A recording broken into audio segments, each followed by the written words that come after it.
Ça t'a déjà arrivé de remettre à demain ce que tu pouvais faire aujourd'hui? Est-ce que très souvent tu es en train de procrastiner, ne pas véritablement te mettre en action par rapport à ton business, te trouver mille excuses avant de pouvoir peut-être poser une petite action qui peut vraiment booster ton activité?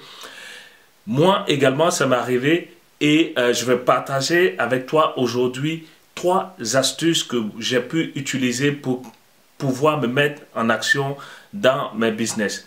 Bonjour, je suis César du blog Riche Afrique où nous aidons les Africains et les Africaines qui vivent sur le continent mais aussi à l'étranger à pouvoir créer davantage de richesses pour pouvoir impacter positivement leur communauté et pourquoi pas contribuer à bâtir une Afrique plus riche et plus prospère. Dans mes vidéos sur le blog Riche Afrique, je partage mes meilleures astuces en matière d'intelligence financière, d'entrepreneuriat, mais aussi d'investissement immobilier.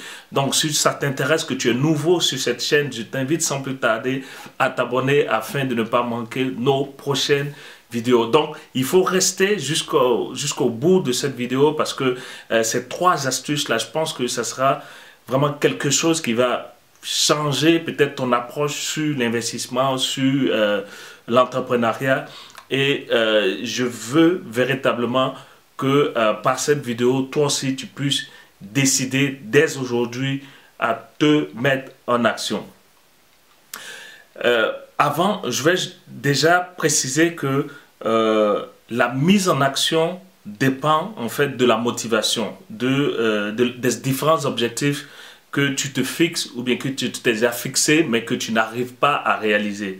Donc ça, c'est vraiment la première chose, en fait la chose préalable, primordiale à pouvoir avoir. C'est-à-dire il faut pouvoir booster ta motivation, te dire que voilà, j'ai une situation où j'ai un business que je peux mettre en place qui peut me permettre de gagner de l'argent, mais surtout d'aider les autres, de pouvoir contribuer à améliorer positivement la vie de tes proches ou de ta communauté. Et c'est ça que nous on aime, c'est ça qu'on aime faire au niveau de Riche Afrique.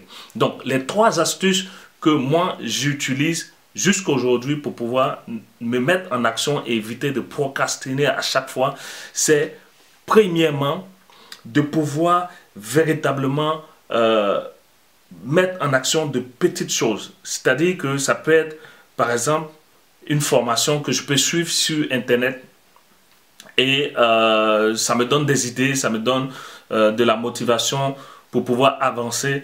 Et je pense que c'est ce que toi aussi tu peux utiliser. Tu peux peut-être acheter des bouquins et commencer à te former, même si peut-être tu n'as pas du temps pour pouvoir véritablement te mettre en action par rapport à ton business. Soit peut-être faire une étude du marché ou bien rechercher des clients ou bien rechercher un financement. Mais déjà, tu peux prendre des informations sur ton secteur d'activité, sur peut-être une niche d'affaires où tu souhaites investir. Et ça ne coûte absolument rien. La demande d'information, le fait d'aller sur Internet, sur YouTube ou bien sur les réseaux sociaux pour rechercher des informations, ça ne coûte absolument rien du tout. Donc ça, c'est la première astuce que tu peux mettre en œuvre. Et aussi, ce que tu dois faire, tu dois te trouver du temps. Moi, je dis à chaque fois, je dis aux gens, surtout ceux qui sont en emploi, c'est vrai, tu as une activité professionnelle, mais tu échanges ton temps contre de l'argent et tu vas enrichir quelqu'un d'autre. Et tu vas t'occuper du business de quelqu'un d'autre. C'est bien si par exemple tu aimes le métier que tu fais ou bien tu aimes l'activité professionnelle que tu fais, mais c'est aussi bien de pouvoir assurer ton arrière, comme on le dit, de pouvoir faire en sorte que demain tu ne puisses pas regretter pour dire voilà, j'ai passé tout mon temps à travailler pour quelqu'un d'autre et je ne me suis pas occupé de mes propres business. Donc c'est fondamental. Si tu n'es pas capable de trouver du temps pour t'occuper de toi-même, tes propres affaires, tes propres business, je me dis qu'il y a quelque chose qui ne va pas dans ta vie. Donc il faut arrêter de toujours dire ok, je suis trop occupé par mon travail, mon patron, il me demande trop de choses à faire, ou bien peut-être j'ai un petit commerce, je suis trop occupé à le faire. Et toi-même, tu sais que ce petit commerce-là, ou bien cet emploi-là, ne va pas te permettre d'être épanoui plus tard, ou bien ne va pas te permettre de pouvoir réaliser le projet d'affaires ou le business que tu veux faire.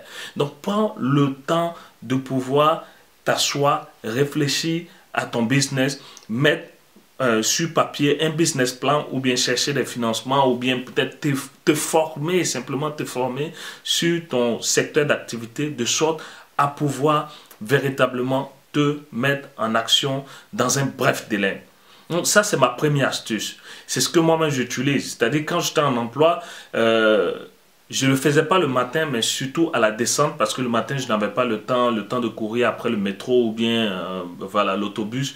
Je n'avais vraiment pas le temps de pouvoir peut-être prendre 1 heure ou 2 heures le matin pour pouvoir travailler sur mes propres business, mais je le faisais le soir à la descente tranquillement quand tout le monde était couché chez moi à la maison, et je me mettais à travailler souvent 2 ou 3 heures et je finissais très tard, mais je savais où est-ce que j'étais en train de partir parce que je travaillais pour moi-même, je me consacrais à mon propre business, et c'est ça que je veux que tu fasses.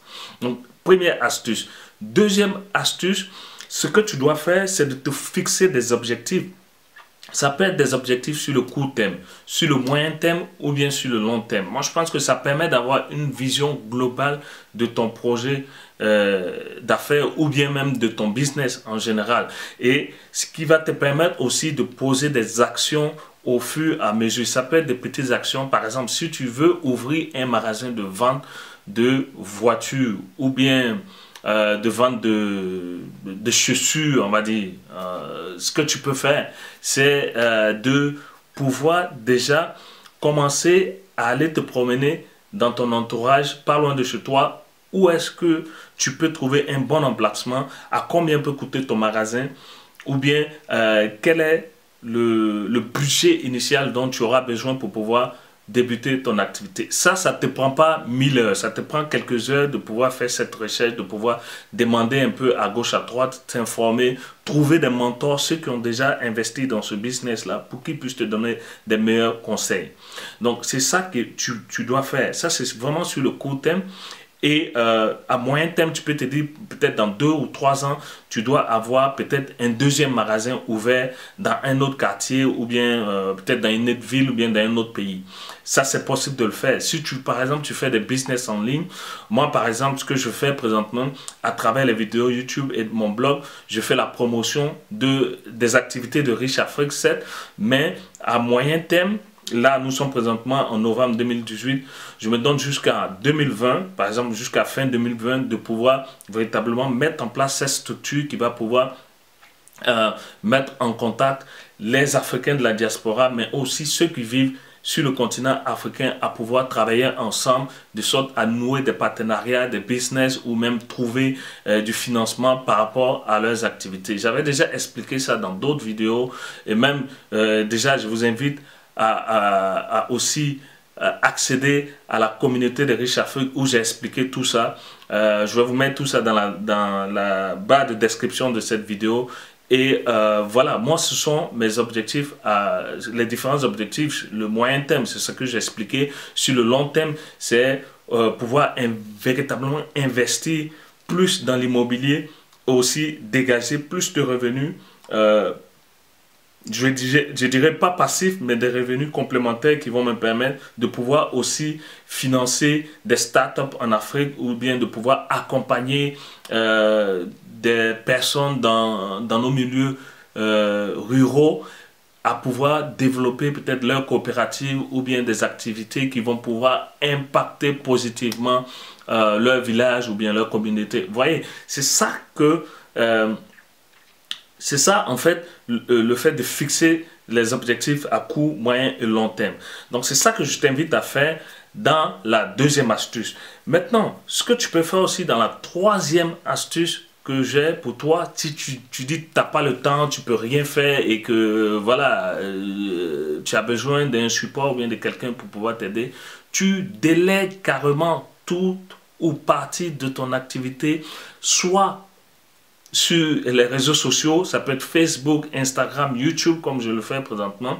Là, je fais une vidéo, mais ça va pouvoir impacter beaucoup de personnes parce que c'est une vidéo qui sera regardée aussi longtemps que je la maintiens en ligne ou bien aussi longtemps que YouTube n'annule pas cette vidéo-là. Donc, c'est ça qu'il faut penser à faire. C'est ça véritablement qu'il faut penser à faire. Déléguer sur Facebook la promotion de votre business. Ce que les gens font en général, ils font des publicités payantes sur Facebook par exemple ou bien sur Google et ça permet de pouvoir faire la publicité de leur business. Donc toi aussi tu peux utiliser ces astuces là. La deuxième option que tu peux faire, tu peux déléguer à une personne physique compétente et digne de confiance. Très important, digne de confiance ton business, de sorte à pouvoir peut-être faire l'activité à ta place, mener des actions. Je prends encore mon exemple. Généralement, je ne suis pas en Afrique, mais j'ai des business en Afrique et j'ai délégué à différentes personnes toutes ou partie de mes business de sorte à pouvoir moi aussi faire d'autres choses que de me rendre chaque fois en Afrique pour pouvoir faire cette activité. On est dans une situation de gagnant-gagnant, c'est-à-dire que la personne à qui j'ai délégué mon business gagne de l'argent parce qu'elle se fait peut-être une rémunération, bien des commissions, mais moi aussi je gagne du temps, mais aussi je gagne aussi en cash flow, en bénéfice. Donc c'est ça qu'il faut faire. Déléguer, et c'est très important, surtout si tu es en emploi. Voilà, donc ce sont ces 3 astuces que j'ai voulu partager avec toi. Maintenant, si tu ne sais pas comment faire pour débuter vraiment dans l'entrepreneuriat, j'ai préparé une série de vidéos gratuites que tu peux accéder gratuitement dans la barre de description de cette vidéo. Mais aussi, je t'invite à t'abonner à cette chaîne YouTube et à partager cette vidéo autour de toi. Peut-être que ça peut aider beaucoup de personnes. Bonne chance dans ton investissement, bonne chance dans tes business et je te dis à très bientôt pour de prochaines vidéos. Ciao!